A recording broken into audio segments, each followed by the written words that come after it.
And so it is my great pleasure to introduce the speaker for this year's lecture. Professor Russell M. Cummings graduated from California Polytechnic State University, Cal Poly, with a Bachelor of Science and Master of Science in Aeronautical Engineering, before receiving his Ph.D. in Aerospace Engineering from the University of Southern California. He also received a BA in Music from Cal Poly. He is currently Professor of Aeronautics at the United States Air Force Academy and Director of the Hypersonic Vehicle Simulation Institute. Previously, he was Professor of Aerospace Engineering at Cal Poly, where he also served as Department Chairman for 4 years.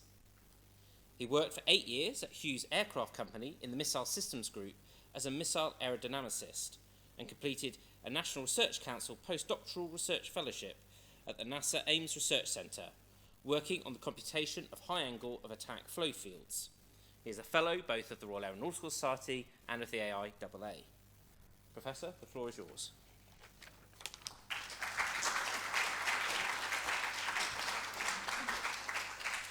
Well, thank you very much for that introduction, and it's a great honor to be here.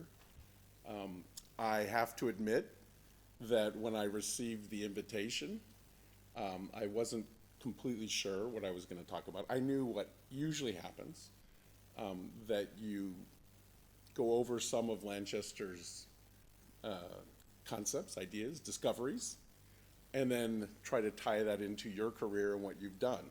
Certainly, many of the things that you mentioned in the introduction that could work well for. Unfortunately, if you look at the list of people who have given the Lanchester lecture in the last, let's say, 20 years, at least 5 of them have given that lecture already. And that is doing CFD for vortical flows. And so I'm going to explain why I decided not to do that. Besides it being, maybe similar to what had already been said many times. So I'm going to go ahead, and the very first thing I have to do, in case it wasn't completely obvious, my opinions and statements that I make today are not official statements of the United States government. So please don't take them as such. So just an overview of what I'm going to talk about. If you don't know about Lanchester, I'll try to give you some background information so you will learn about him a little bit. This is the book that I'm referring to in the title, Aerodynamics. That's the main title. He has a subtitle constituting the first volume of a complete work on aerial flight. He wrote this book in 1907, and the next year he wrote another book on flight mechanics, essentially. So he wrote those 2 books, and that's going to be part of what we're going to talk about today. So I want to, rather than talking about my career in CFD for vortical flow, talk about my career in aerodynamics education relative to what Lanchester did and what his goals were for this book. By the way, I was amazed, not only this book, his other books are readily available on Amazon.com, including many of the books that I'm going to talk about that other people wrote around the same time period. There's a handful of companies that have decided to reprint these old classic science and engineering books. And every time I went to try to find one that I'd never heard of before, there it was on Amazon. So enjoy if you want to find out what those guys thought about aerodynamics back in the late 19th century and early 20th century. Okay, so here's where formally I will state I am not going to do that tonight. Okay, that is an image that I made in 1988 of the four-body flow of the F-18 at high angle of attack, and that's the only one I'm going to show you. I'm going to steer clear of those things that I did, and the reason is because why? John Lamar of NASA Langley did that in 2011, and Jim Luckring, and I've worked with all these people, of NASA Langley did that in 2017, and Art Ritzie of KTH did that in 2021, and Marilyn Smith of Georgia Tech did that last year for helicopters and rotor dynamics. And so I thought, No. I'm not going to repeat what they've already said. And I asked the committee that invited me if anyone had ever talked about his book as opposed to his concepts. Like, why did he write that book? What kind of aerodynamics book was it? How does it compare to books that followed, etc.? To dig into the educational aspects of his book. And so when I say this is a talk about Frederick Lanchester and aerodynamics, the aerodynamics has single quotes about it. That's the title of the book, not about aerodynamics in general. So that's what I'm going to concentrate on tonight. So, little introduction about Lanchester and his career for those of you who don't know about him. So he was born in 1868. He was an engineer, an inventor, worked a lot on automobiles, engines, motors, cars, boats, and he had a hobby related to all those capabilities that he had to airplanes. He also essentially was a co-founder of the field of operations research, and then you could just go on and on and on from there. According to A.J. Hughes, he was by any definition a polymath, a creative genius, also ahead of his time, and often struggling to get the establishment to catch up or take notice. And we'll see that over and over again as we talk about Lanchester. There's a photo of him from the Birmingham Science Museum from 1933. I want to make a shameless plug, not for anything that I've done, but Coventry University has a website, and you can look it up just by typing Lanchester Interactive Archive. And they have put all of his available letters, notebooks, sketchbooks, patents, photographs online, and you can just go in there and look at things to your heart's content. Incredible source of information about Lanchester that I'm sure wasn't there when the first Lanchester lecture was given many years ago. He grew up in London.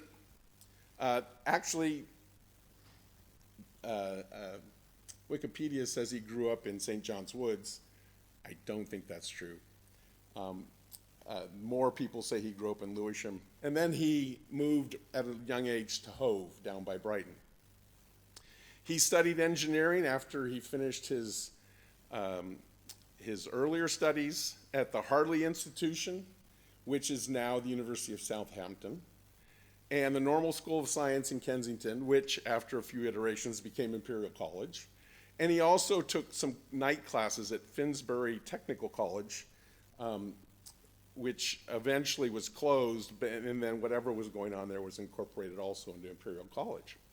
As far as I know, and anybody feel free to tell me if I'm wrong, he never received a degree. At least there's no evidence of that. And I had dinner with Trevor Birch on Sunday night, and he'd given the lecture a few years ago, and I reminded him he hasn't written his paper yet. Okay, so I did my due diligence. And so I don't know. He wanted to get going in life. He had a number of jobs after taking courses. One was in the patent office as a draftsman. That was only for about a year. And then he got a job as the works manager at the Forward Gas Engine Company in Birmingham. He was there for a handful of years before him and his brothers started the Lanchester Engine Company, also in Birmingham. There's some of the plaques in Birmingham, one for the location of the factory where they made automobiles, and one for the location of his home. He worked there, and the company morphed. Things get complicated, okay. And eventually they started a new company, the Lanchester Motor Company. They went from making engines to making automobiles. And as the plaque says, the first British motor car in 1895. And then later he worked for the Daimler Company, and there was also a stint where he and his brothers had a laboratory that they did more of their own kind of research at. So he worked at a lot of places, but it was primarily related to automobiles, not aircraft. If you didn't know it, the very first Lanchester lecture was given by von Karman, so thank you, no pressure. He listed here, and this is just a quote from his paper, I'll tell Trevor, that he actually wrote and presented. Some of the things that he did for developing concepts for automobiles. I've put a couple pictures there for a rear drive and a clutch mechanism. Those are things that he could just do. He had developed over the years the capability to design various mechanical devices for automobiles, and he was very good at it. He started to branch out later. As the years went by, he did a turn indicator that was used in World War I by the Royal Air Force, and started to get into loudspeaker systems. I mean, the list just goes on and on and on. But while all that's going on, he is starting to do experiments, flight tests of aerodynamics. He says that his serious study of mechanical flight, and that's the term he used, and we'll talk about the terms he uses in a minute, began in 1891, and he went through decades of working on airplanes in the background while he was doing everything else. So he has a company, he's got automobiles he's designing, he's giving lectures, he's trying to get papers published, who knows what else. Eventually he gets married. All these things are going on, but what is his pet hobby? It's aerodynamics. There are a couple pictures there. I don't know if Philip Jarrett's here tonight or not. He was very gracious in allowing me to use his own photograph collection. So the picture on the left is from Philip Jarrett. The picture on the right is from the Lanchester Interactive Archive, the one I mentioned from Coventry University. And a couple of things to point out, kind of interesting asides. It's hard to see in this picture because of the shadows, but you can see it clearly in this picture. So he's got a very long fuselage, an empennage, a wing, and then another vertical stabilizer, or so it seems. Raj is going, no. That's partially where he did some of his tests. So we'll go through it, but besides trying to understand airfoils and wings, he also did studies of skin friction, boundary layers, transition, and he used that planar surface to do his experiments with. He also used it as a movable device that he could then control neutral point with. So he was not a dummy. So when you see things, sometimes you scratch your head.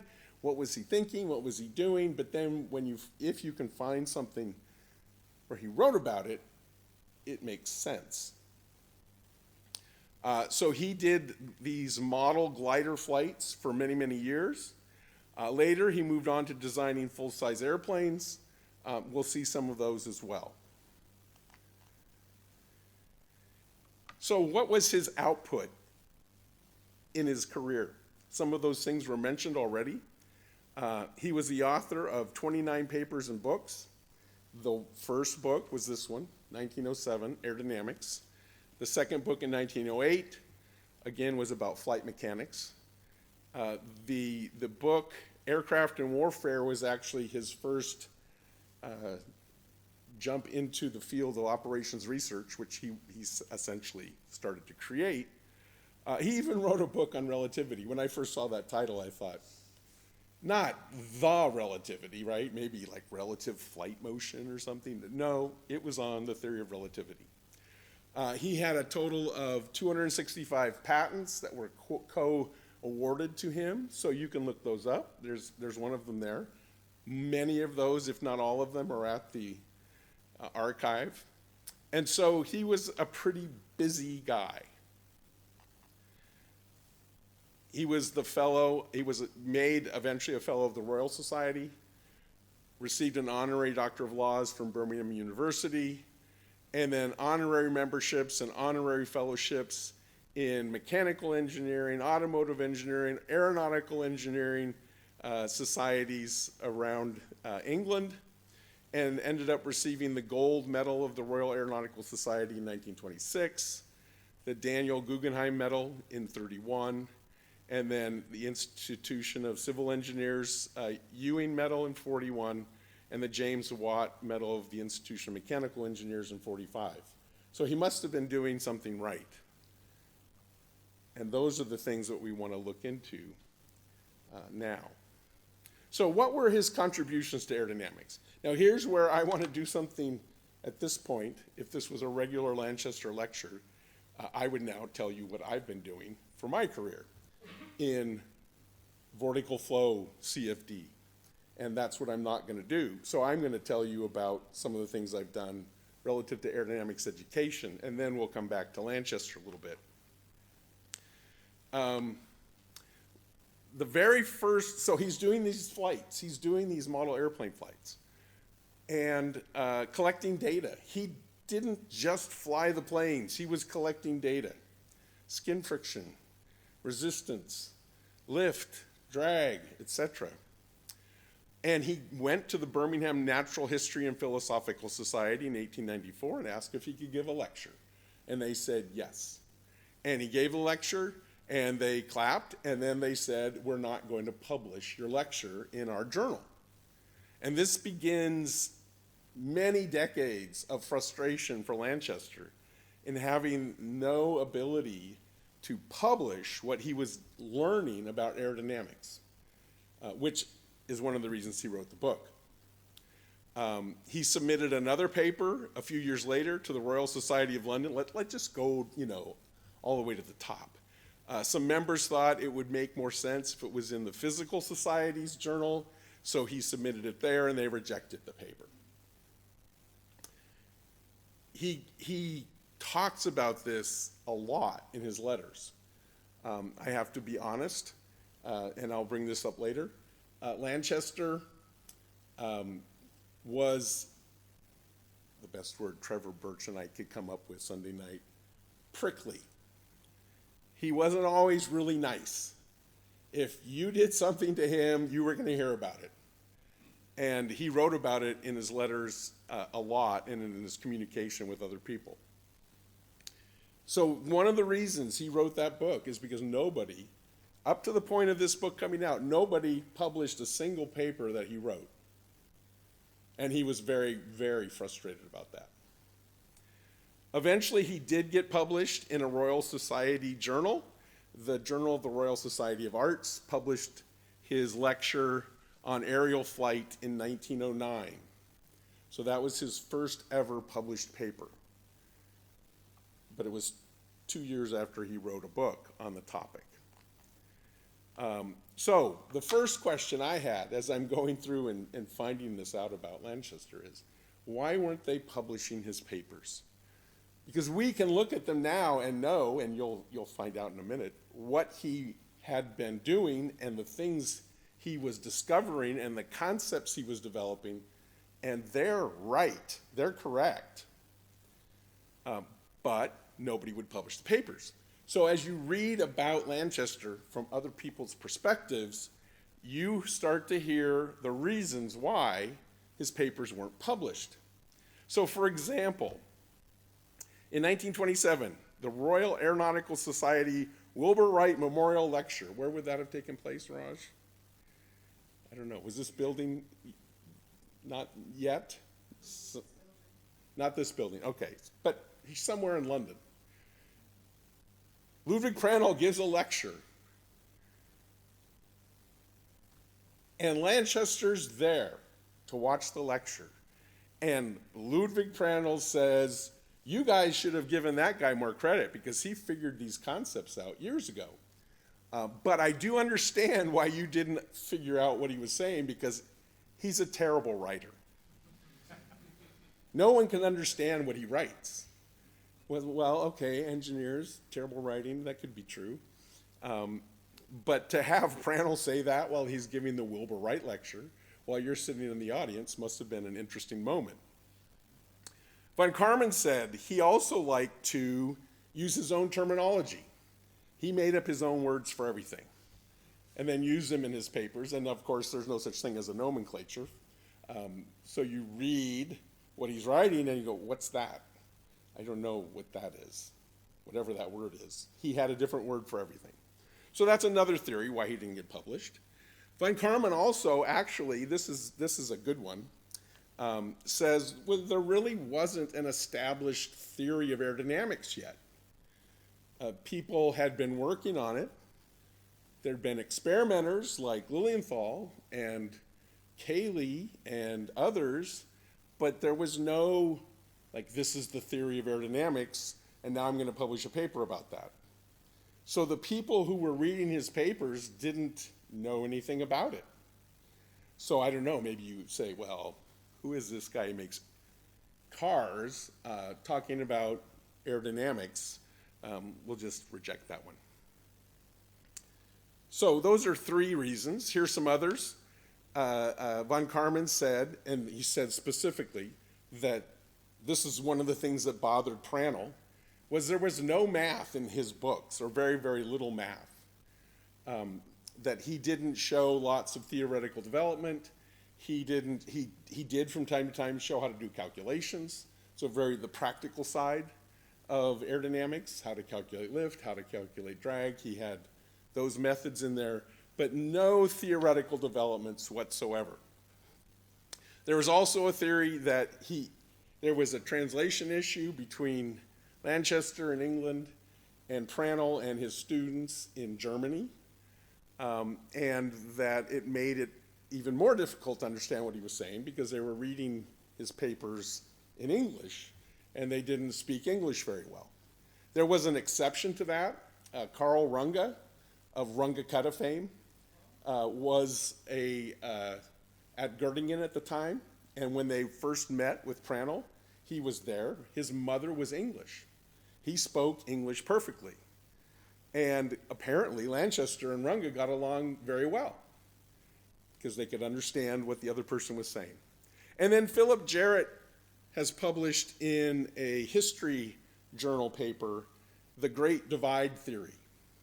And this is a little deeper, saying at the time there was a perceived lack of communication and understanding in aviation's very early years between those who made theoretical and scientific studies of aerodynamics, but failed to comprehend the requirements of a practical aeroplane, and those who actually built and tried to fly airplanes but lacked scientific expertise.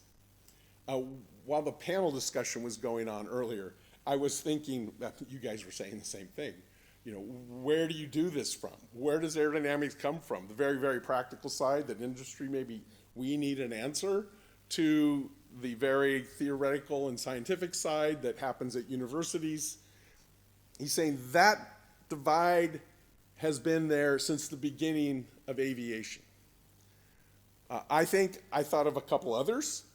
Certainly there could have been bias against him because he didn't have a degree. That's not hard to imagine. And the aforementioned personality issue, that his letters weren't always nice. And so that's probably not a good trait when you're trying to get a paper published. By the way, von Karman at times derided Lanchester for his kind of lack of use of mathematics. In case you think that's a little offensive, he said the exact same thing about Prandtl. So he was being fair. He's going, I know mathematics, they don't know math. Okay. So which of these is correct? I don't know. You can get some clues in the letters. Of course, the letters are Lanchester's letters, and then whoever he was writing to may be returning letters, possibly a number of them all together. For whatever reason, his ideas, his concepts weren't being published in journals in the late 19th century and early 20th century. So I want to do a little experiment. Everybody relax for a second. you're going to participate in an experiment. There are 3 excerpts here from prefaces of early 20th century fluid or aerodynamic books. All right? I want you to read the 3. It might be a little painful, but try to read all 3. And then I'm going to ask you a simple question. Which one of these is Lanchester? Which one did he write?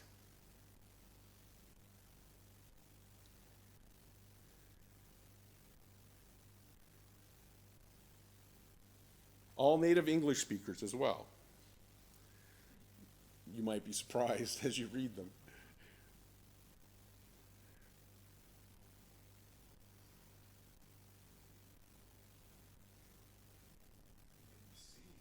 Well, you get to vote, okay? We're going to vote.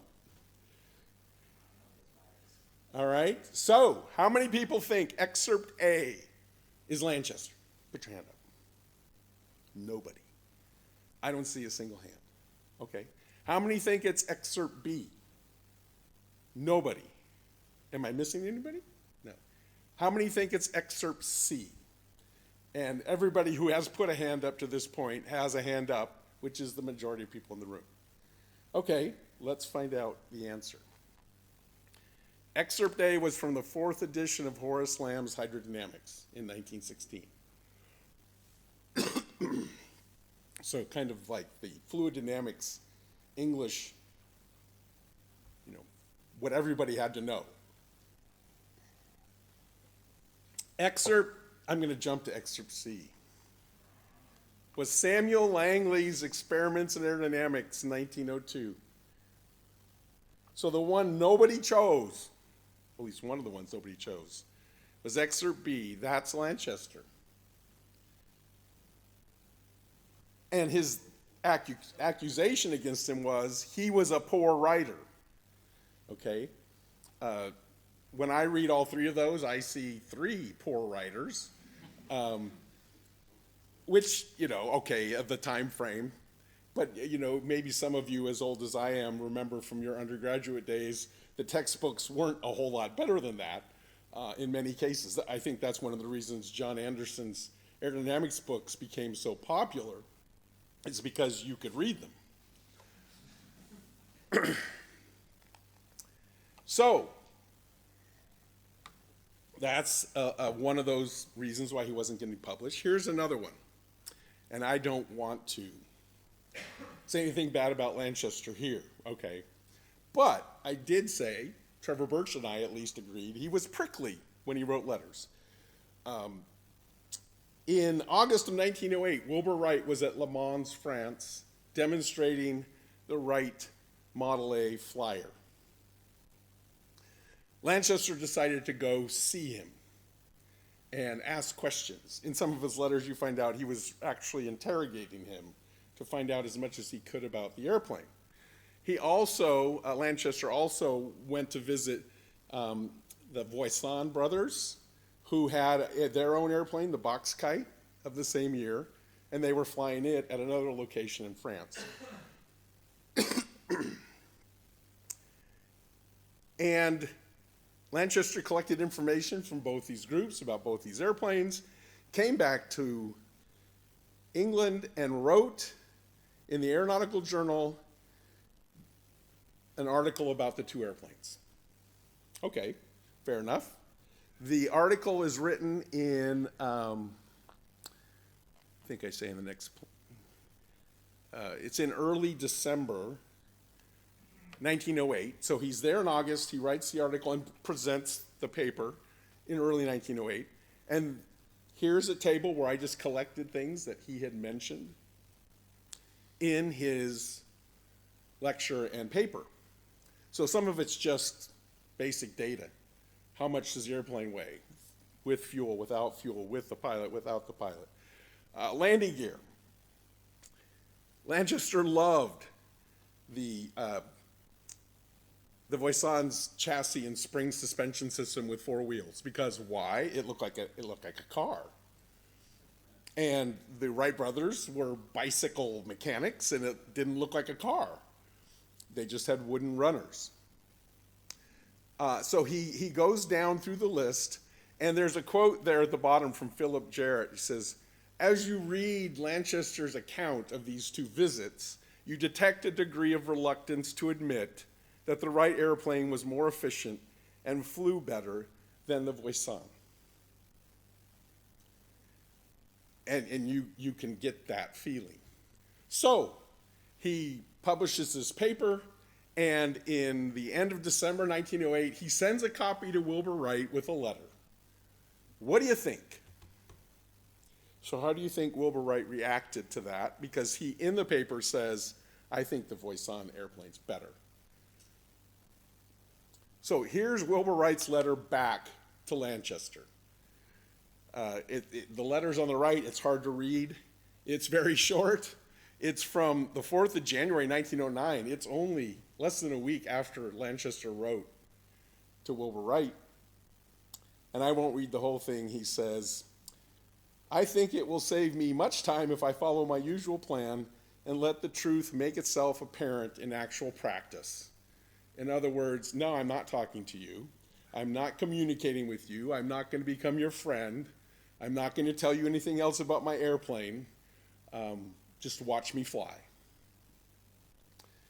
So Wilbur Wright was not very pleased with Lanchester's paper on the topic of his airplane.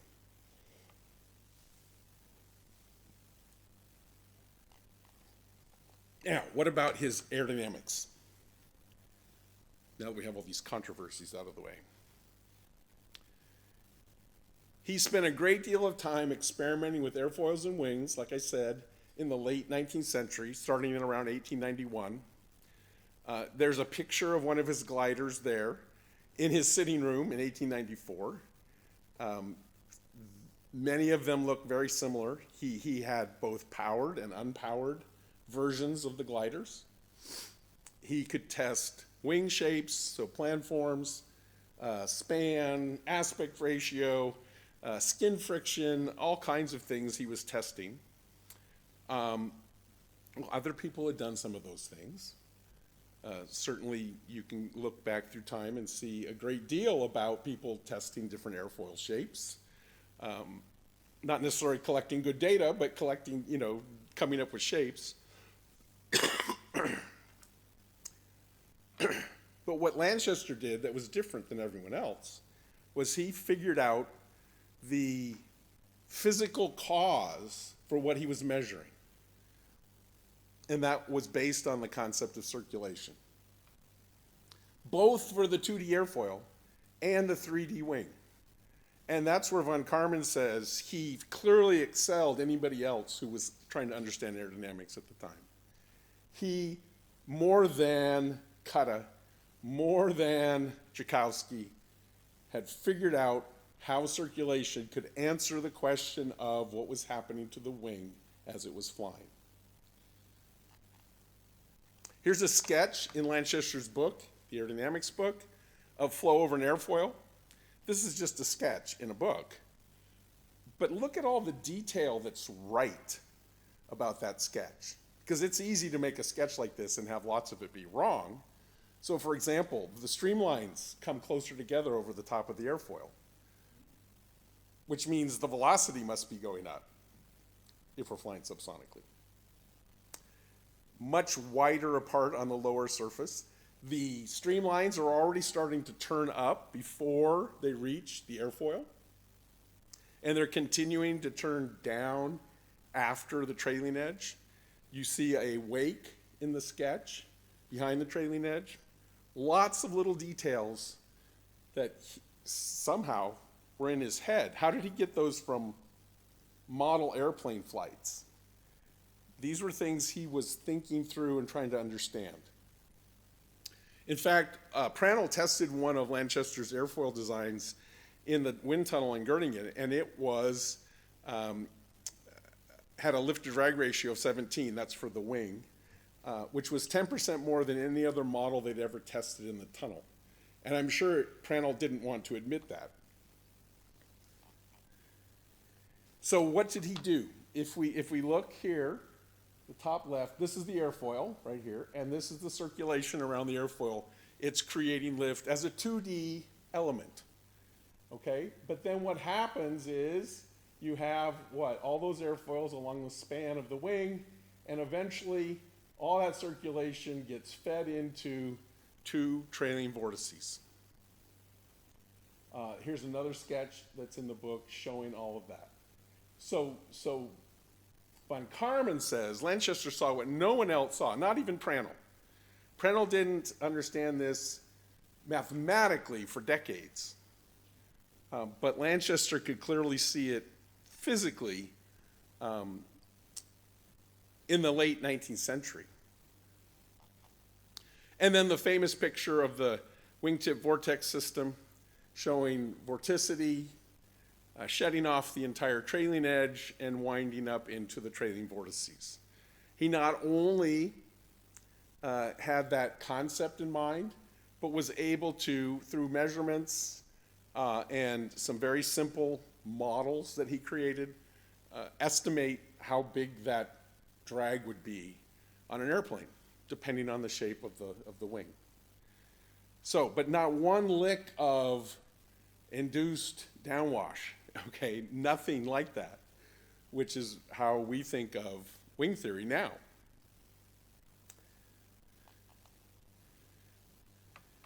He also worked on skin friction. One of the reasons he was interested in skin friction was because of a statement in Langley's book. Right here, this is pretty interesting. The more rapid the motion is, the airplane's motion, the less will be the power required to support and advance it. This statement may, I am aware, present an appearance so paradoxical that the reader may ask himself if he has rightly understood it. Lanchester read it and said, I have rightly understood it and it's wrong. And I know it's wrong because I've done the tests that show, wouldn't it be great if what power required decreased with velocity? That would be cool. No, it doesn't work that way. So Lanchester responds to that in his book. Unfortunately, the optimistic view propounded by Langley in his so-called law has not been realized. It is founded on the supposed negligibility of skin friction. He went and dug back through everything Langley had done to come up with that statement, to find, well, there's got to be something wrong. And what he found was Langley thought skin friction is not important and neglected it, and then got that result.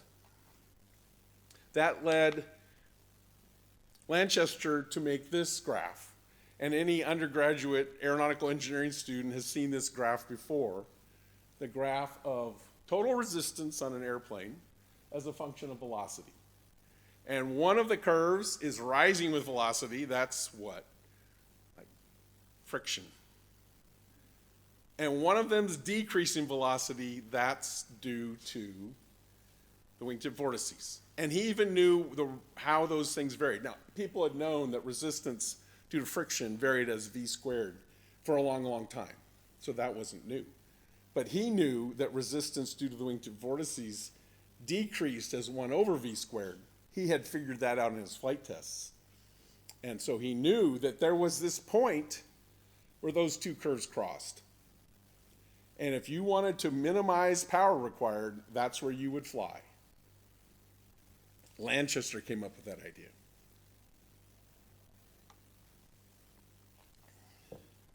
So here's some of his flight tests from his flight test backyard, his garden. He developed a catapult system. He was trying to make it so that the tests would be as consistent as possible. He measured everything. Even, it's a windy day, it's a warm day, it's a cold day. He measured everything. The weight, the speed, the distance, the velocity. He even asked some of his neighbors to stand down the hill a little ways and make sketches of the flight path of the glider as a function of time. And then he collected all of this and started to try to understand what it meant. The flights began 15 feet off the ground, which was the window of the back of his house. And he set up the catapult there and started flying these airplanes down a 1 in 25 slope. Here's a sketch. This isn't in the aerodynamics book, it's in the next book, the flight mechanics book, showing 6 flights. He conducted many, many more that year and that day, or at that time period. 6 flights varying, the number 2 flight was nearly 300 yards in length. So he had a pretty good system going here. Of course, the wind's blowing, other things happen. Anybody who's ever flown a balsa wood glider recognizes flight number 1, right? The airplane ends up behind you somehow. But he was learning by doing these experiments, and he was learning more than just how to build the airplane. He was making measurements and trying to understand what was happening. That sketch that I said one of his neighbors made of the flight paths, he has shown here. So here's his house. This is flight number 2, the very long one. And the neighbor, okay, relative heights probably aren't accurate, but said, well, it kept doing this. It was like a roller coaster ride. And then for flights 3 and 4, it started to be on a roller coaster ride, but it landed before it got going very far. So what did he do? For flight, this is flights 3 and 4, he said, well, that's just a portion of a longer, more successful flight test. And I can say, well, this is going to continue down. And it's even, you could say it started earlier than when my house was there. This is a longer flight than I expected. This is flight number 2. He put together these graphs of the motions from the sketches made by his neighbor. And lo and behold, what did he do with that? He came up with the concept of phugoid motion. He actually had a theory and a mathematical equation for all of the possible phugoid motions that an airplane could experience. Kind of mesmerizing graph here. Of course, in reality, not all of them will happen, but he was starting to try to understand why that was happening, and it came up with that longitudinal dynamic mode, the first one kind of known, the phugoid. There's also in the interactive archive a series of both notebooks and sketchbooks. Notebooks, there's a total of 5. You get the feeling by looking at them, they were maybe something he kept in his pocket when he walked around the factory floor. And if some problem had come up, this spring keeps breaking, whatever. He'd write that down, and then he'd go back and design a new spring. So the notebooks are more everyday kind of problems and issues. The sketchbooks, however, are where he was thinking. They're much larger, you can tell. They're like bound volumes. There are 13 sketchbooks. Just as an example, here's a couple of pages. You never know what you're going to get when you turn the page. So this is what? This is a variable leverage spring that he was designing to solve some problem on an automobile. This is a universal joint for a car. All right. Wow. I can't do that. Even sometimes the layout of an entire automobile would be on a page as you turned it.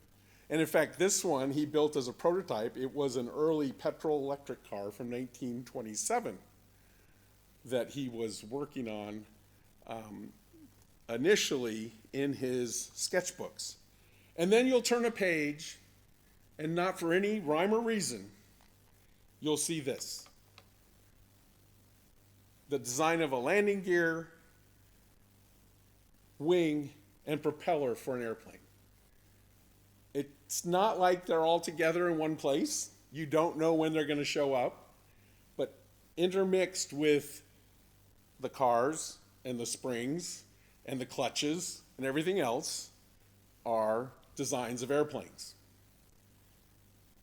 And you can go through and see, he's even doing propeller calculations on that top right page, calculating propeller efficiency. His patents, of course, had some finished products. These are just 3 of his aircraft designs from his patents. Like we said, he had way over 200 patents in his life. Maybe only 10% of them were about airplanes, but they certainly were there.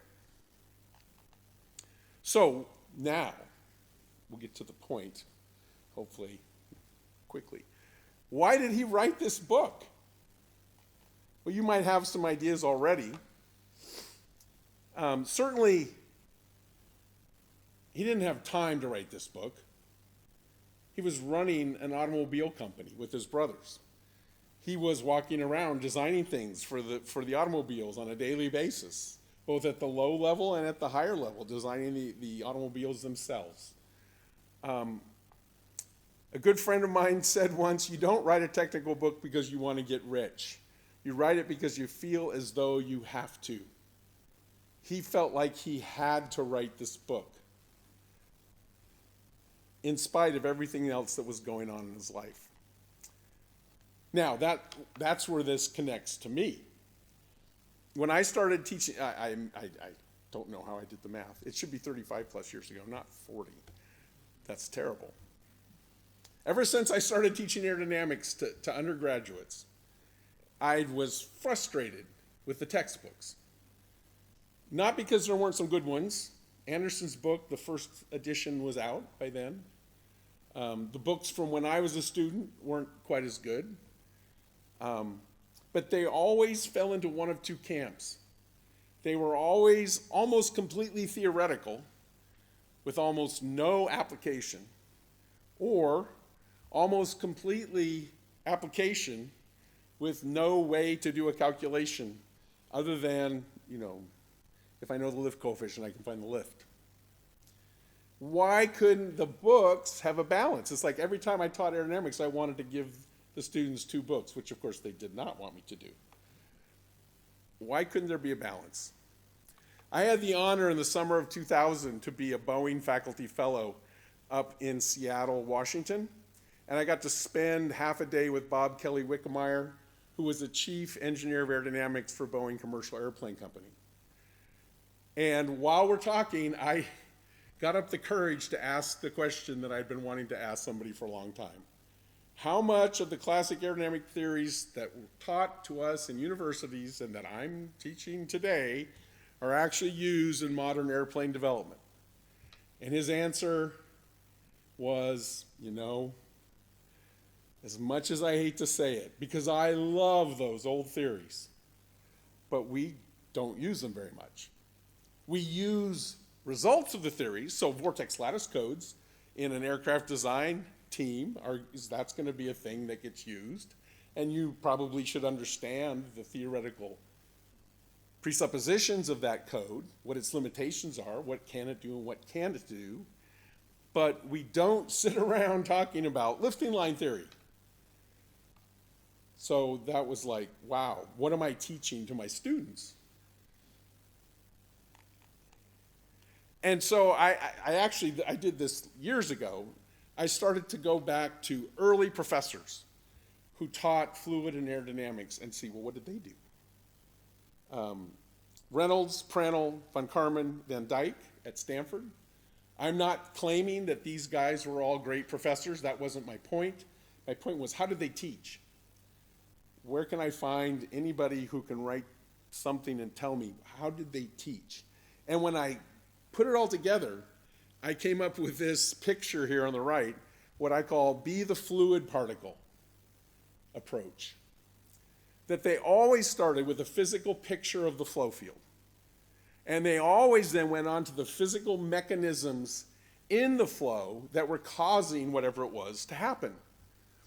And until that was completely done and understood, and that could include collecting experimental data, then they developed a theory or a model. And only to then compare that to the data they'd collected and the concepts that they'd come up with when they started the process. Now, like Prandtl's student said he was a terrible teacher, so I'm not saying Prandtl was a great teacher because he did this, but this is what he did. Reynolds, I think there's stories of him not being that great of a teacher either, but this is what he did. And then I started to think, well, is that how I was taught aerodynamics? Is that what my books had me do? And the answer was no. My aerodynamics was learn how to derive the theory. That's what I had to do. Derive the theory and maybe at the end apply it a little bit. So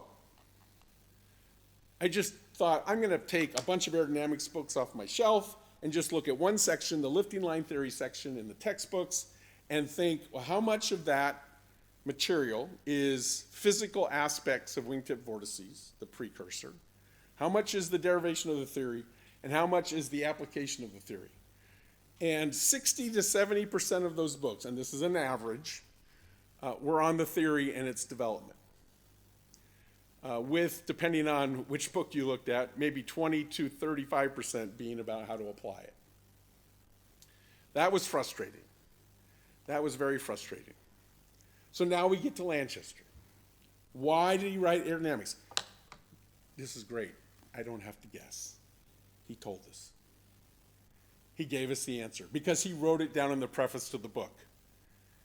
The first thing he said was, the author desires to record his conviction that the time is near when the study of aerial flight will take its place as one of the foremost of the applied sciences, one of which the underlying principles furnish some of the most beautiful and fascinating problems in the whole domain of practical dynamics. Why is he writing the book? It's going to be important. You should know this. It's going to be important. And he goes on in the preface to say, among other things, boy, there should be some universities that are teaching this stuff, teaching us about how airplanes fly. And there should be countries building national laboratories where they can do research in aerodynamics. And, you know, in England, this could be more important than having a world-class Navy. This is all 1907, probably a little earlier when he wrote the book. All these things in the preface. Wow. So I decided to compare what Lanchester had done in aerodynamics to the other aerodynamics books that existed at the time. And I enlisted many people to help me with this. So just to put a little kind of time frame on it, I put down, all right, here's Lilienthal, and here's Lanchester and Langley and the Wright brothers, and this timeline from, okay, whenever the earliest aerodynamics book I could find to like 1940. And I broke them up into two camps. That Great Divide theory, were they just about airplanes? Or were they theoretical developments of concepts for airplanes? And it was actually easy to do. You could tell right away which camp they were in. So you read Lamb's Hydrodynamics. Of course, he wasn't writing about airplanes. But then the first book on airplanes that I could find, which you can buy at Amazon.com for some reason, from 1882 by Blake, and then Langley's book in 1891, Chanute had some lectures that were published later, fell into these two camps. There were books full of equations and theories and some data, yes. And then there were books just about the practical aspects of making an airplane work. So then along comes Lanchester. Now the size of the boxes here makes this gap seem small. But look at the dates, 1891, 1894 to 1907, 1908. I can't find any aerodynamics books in that gap. If someone finds one, let me know. I'm not proud about that. I'm just looking. I can't find anything. And then what happens after the book comes out? An entire generation of aerodynamics books starts being written.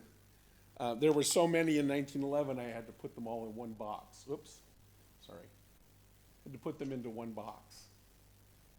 So you've got books by Lanchester and Judge and Hayward. Some of them are in England, some of them are in the United States. And they go up. Katie Wood wrote an aerodynamics book in 1935.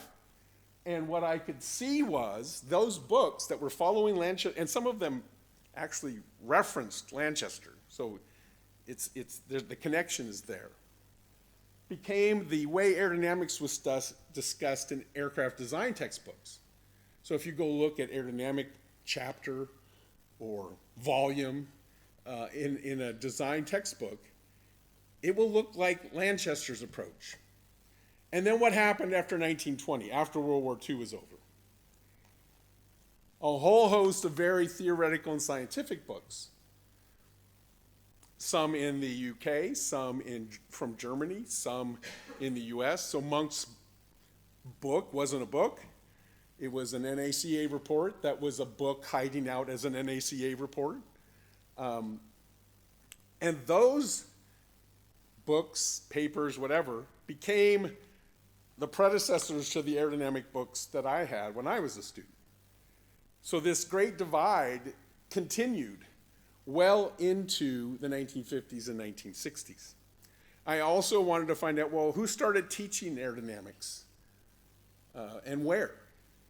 And so with a little help from my friends, I found evidence that the very first approved course of study for aeronautics, you could say, was at what we now call City University. In the same year, there were lectures at Queen Mary. There were lectures at Imperial College. But I can't find any evidence that says anybody had done as much as, at the time, Northampton, for developing a new set of courses in aeronautics. That then follows into France and the United States as time goes on. I also looked in the book. Luckily, I had it in PDF format, so I didn't have to do this by hand. Who did Lanchester cite? If he was just a local yokel engineer out there just flying his little model airplanes, he'd be citing who? I don't know. Lilienthal? The number one citation, and I call it mentions because he never formally cited people, he just mentioned them, was Newton. And then Langley. And then you see names like Helmholtz and Rankine and Stokes and Lagrange. It's like, wait a minute. That's not a list of aircraft people. Those are fluids people. And apparently he knew all about what they'd done. In fact, if you look through the book, I'm going to skip here. Here's a comparison. Luckily, there's a page in Lanchester's book about a dipole. So he has a chapter on potential flow methods. And this is Lamb's page showing his figure of a dipole. First thing I notice is Lanchester's figure's better. But what's missing in Lanchester's page? There's not an equation in sight. If you look carefully at Lamb's page, it's complex potential flows and complex analysis that had been going on for page after page after page leading up to this figure. So which one's better? Well, it depends what you're interested in. If you're going to be an academic and you want to teach students and reproduce them in your way of thinking and doing things, then you're going to teach one way. And if you want people to go out in the world and build and design airplanes, you're going to teach them a different way. Here's another example. This is comparing Lanchester's flow over a cylinder, and later he does flow over a sphere with Lamb's. This was really interesting. Notice Lanchester's figure has all these squares in it. He had actually found that the total energy inside the cylinder was the same as the total energy outside the cylinder, and he could equate every segment within the cylinders to some segment outside the cylinder. The energies were the same. That's not in Lamb's book. He didn't learn that from Lamb. He figured that out himself. Can you compare Lanchester to Prandtl? Well, a lot of people did.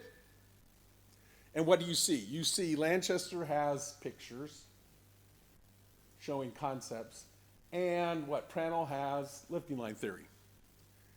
Which one's better? Well, it depends what you're interested in. Depends what you want to do.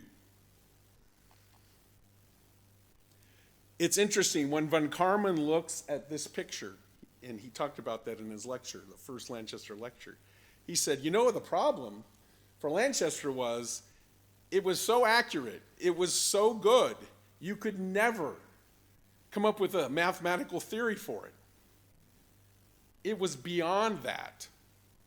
It had to be something else, some other way of understanding it, because you can't get that the way Prandtl got lifting line theory. Very interesting. Here's the topics covered in the book. If you read through that, you go, wow, that could be a book today.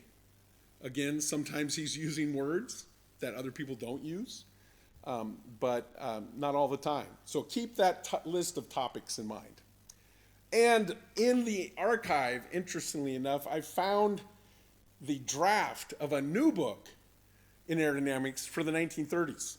He mentions that all of those labs that were developed in the US and in England and in Germany to study aerodynamics were having so much success in understanding and building concepts and developments, wind tunnel tests, that I need to rewrite the book. And on the left is his handwritten manuscript, and on the right is the typewritten first chapter of the book. It's there in the archive. So, let me ask a question.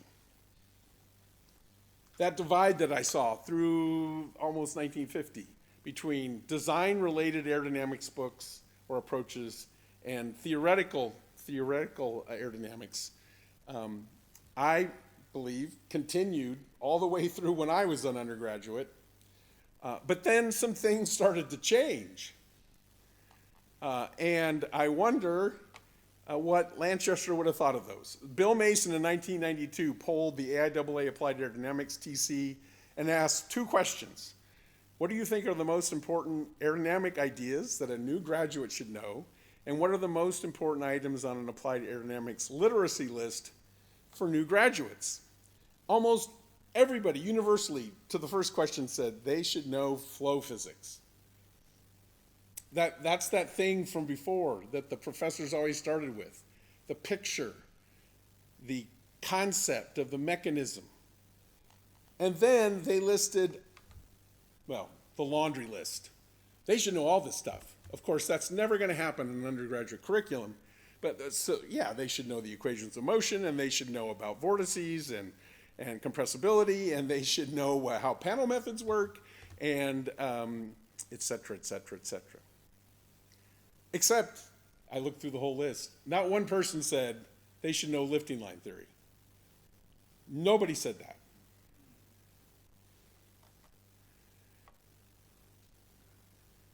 I'm going to, in the interest of time, click and go ahead.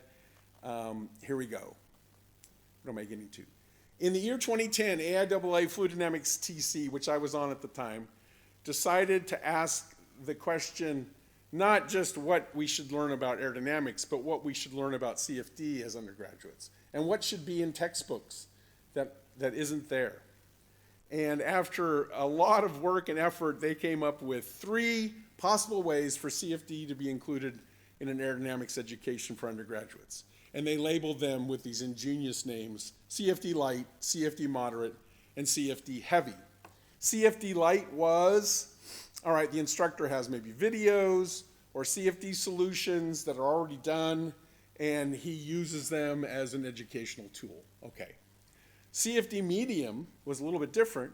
Say, wait a minute, there's some codes out there, like Xfoil, and now OpenVSP, and any undergraduate can learn how to use those. And you know, if you're doing a good job instructing, you'll tell them what the limitations are and what they can't do.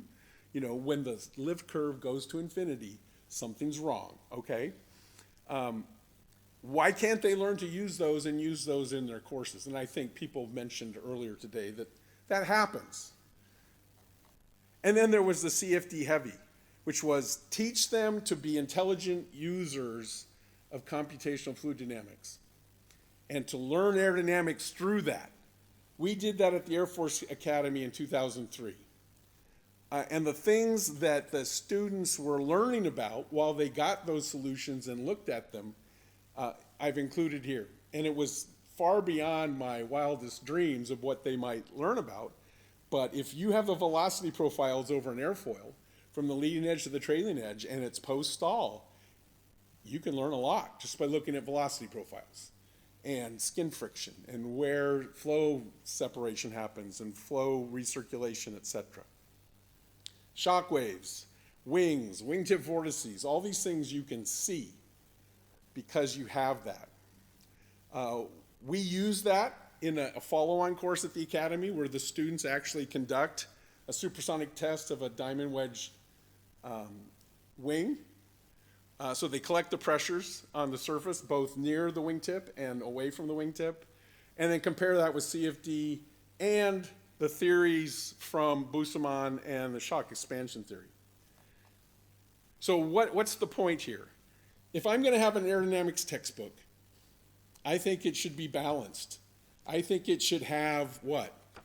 What can experiments do? What can't they do? What can computational methods do? What can't they do? What can theory do? What can't it do? So that they now have like a tool belt of a variety of different approaches to understanding aerodynamics that's based on all three theory, experimental, and computational approaches.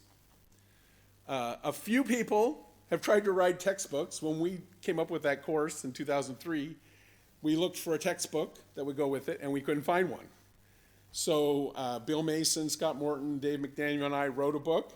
Mark Drell has come up with a book similar, using codes to learn aerodynamics, and couple that with theory. So that's also a new book. But most aerodynamics books today are still like Prandtl's book. Lots of theory, a little application. I think it's time to change how we teach aerodynamics to undergraduates. And some people today have mentioned that. I'm watching Mark grin. It makes no sense to still be teaching that way when we haven't done that for decades. So, in conclusion, I almost feel like if Lanchester saw those CFD solutions and the things you could get out of them, he'd be sitting there smiling. Because he didn't present lots of theory in his book. He wanted people to understand conceptually how aerodynamics worked, the physical mechanisms. And now we find ourselves in a paradigm where students have to learn and understand even more than ever about aerodynamics. And we're still, in some cases, not all, teaching them the same thing that we've taught them since the 1930s and 40s. Just a few acknowledgments. Paul Bruce and the Aerodynamics Specialist Group, thank you for inviting me to give the lecture. I had no idea that this was going to happen. Okay, I apologize. It just started opening up a very deep rabbit hole. Thanks to Chris and his associates for providing information about those early courses. And Marilyn Smith sent me all of her stuff from last year. She was fantastic. Mark Drella, the same thing. So appreciate that. Philip Jarrett for actually read the manuscript and gave me feedback, which was amazing. And Dave Hall, a former colleague of mine, did the same thing. And then I want to get out your search engine and type Lanchester Interactive Archive and be amazed at what you're going to find in there. So before we finish, here's a picture of Lanchester and his wife in their back garden, reading Shakespeare and relaxing, which is what we're going to do now, hopefully. Thank you for your attention.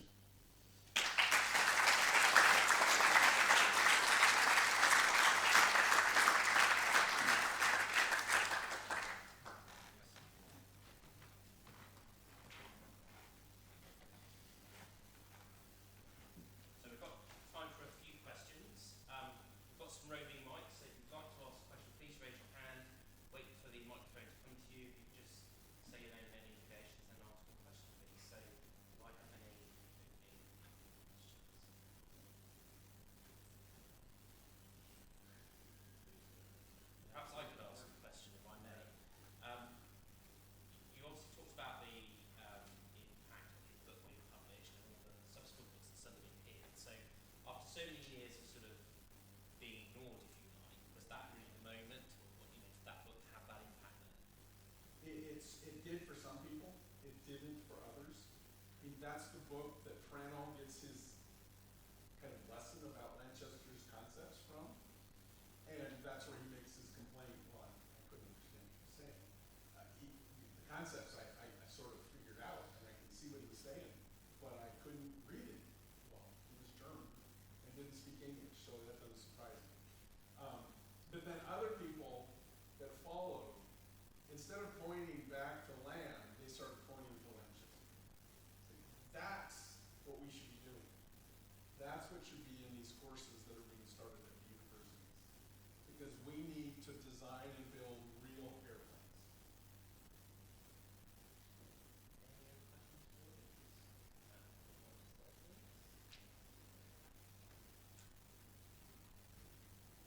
This, I understand you've had an interesting panel discussion this afternoon, just looking at just the breadth and how we divide up aerodynamics as a discipline.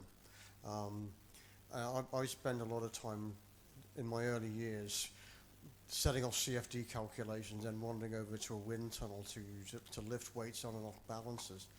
But one of the things that I kind of realized over the years, in academia, specialism is driving us into narrower and narrower groups of people who don't necessarily have conversations with people. There used to be the joke about RE Bedford in that all the different buildings had different groups of people who rarely spoke to each other. So you go along for a meeting in Bedford, and then you kind of drop in, and you go to the tea breaks in 4 different buildings just to get a broad spectrum.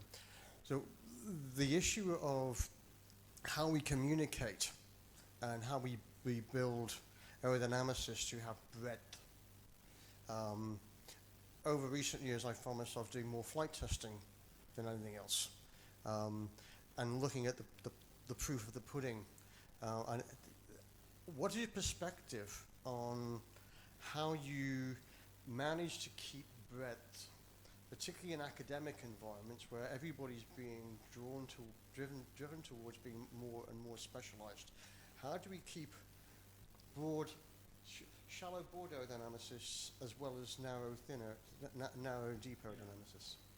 When I graduated undergraduate university, what year it was, 1977, which was the absolute worst year possible to graduate because in the U.S. because of the Vietnam War and the decline in the aviation and defense industries. But by the time I graduated, everyone was standing there wanting to hire people, and there was nobody to hire. And I'll never forget, the offer from Boeing was to work on the Boeing 767 loads and flight, which I still think, well, that would have been really cool. What did I get? Where did I go? I went to Hughes Aircraft to be a missile aerodynamicist. That was my job title. That's all they told me. Why? Because I knew I would do wind tunnel tests. I knew I would do CFD eventually. I knew I would learn about the theories that had gone before that had led to some of the semi-empirical approaches that were commonly used and are still used. I knew I would get that breadth. So for me, it was easy. I wanted that. I didn't want to be a specialist instantly, out of the box, in one very narrow field, even though it sounded fantastic. I think we need to let students have that time to gain that breadth. At Hughes, we had a rotation system. If you wanted, you could formalize it and say, I'm going to spend 6 months in the mechanical design group, and 6 months in the aerodynamic design group, and maybe 6 months in the propulsion. You know, you could do that. That's not common anymore.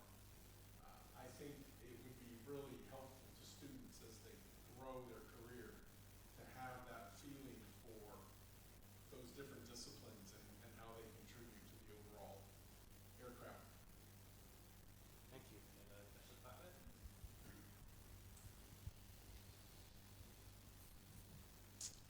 It was a really interesting lecture. Thank you, Russ. If I'm correct, he didn't die until 1946, is that right?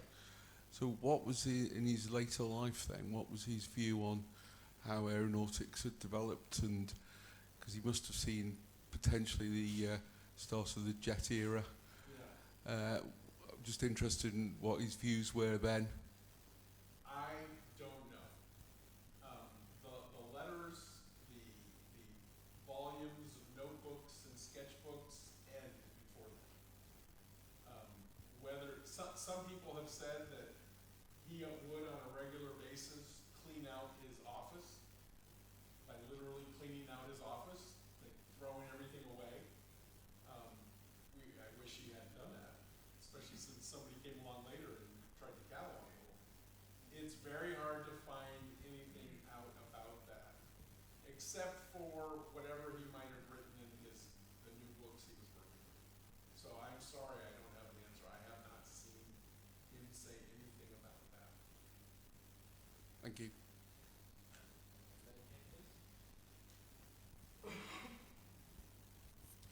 Yeah, thanks. Fascinating. You mentioned the word balance on many occasions, and about the importance of getting the balance right. In rediscovering discovering why he wrote his book in 1907, have you re-examined why you wrote yours in 2000 and whatever? And would you balance it any differently as a result? I'm continuously trying to rebalance it. The next edition of Aerodynamics for Engineers is at Cambridge University Press right now.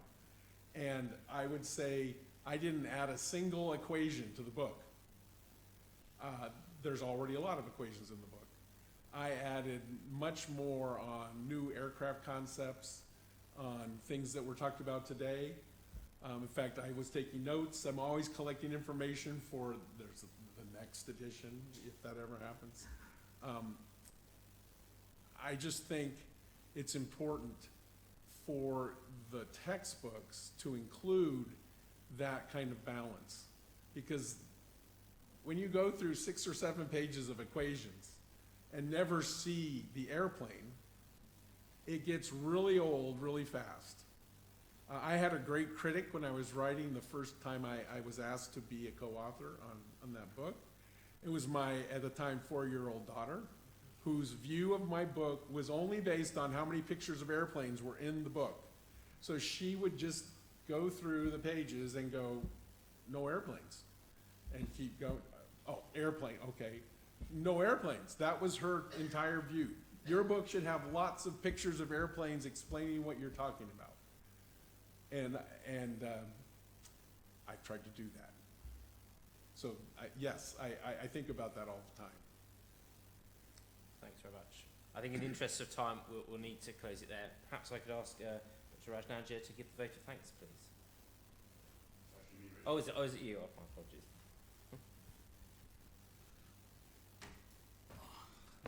Well, thank you, Russ. That was a most entertaining and illuminating talk. You have to be congratulated, I think, on 2 fronts. One is after 67 years of the Lanchester lecture since Theodore von Karman gave his first one, it must be an act of diminishing returns to come up with a new angle on it, and I think you've done that eloquently tonight, so thank you. Secondly, you mentioned, Trevor, failure to give us a paper, 3 years and counting, and looking at RAeS, it's 2 years and counting. Oops. So to have the paper before the lecture, I think, is a first, and you've clearly raised the bar far too high for some people. So thank you.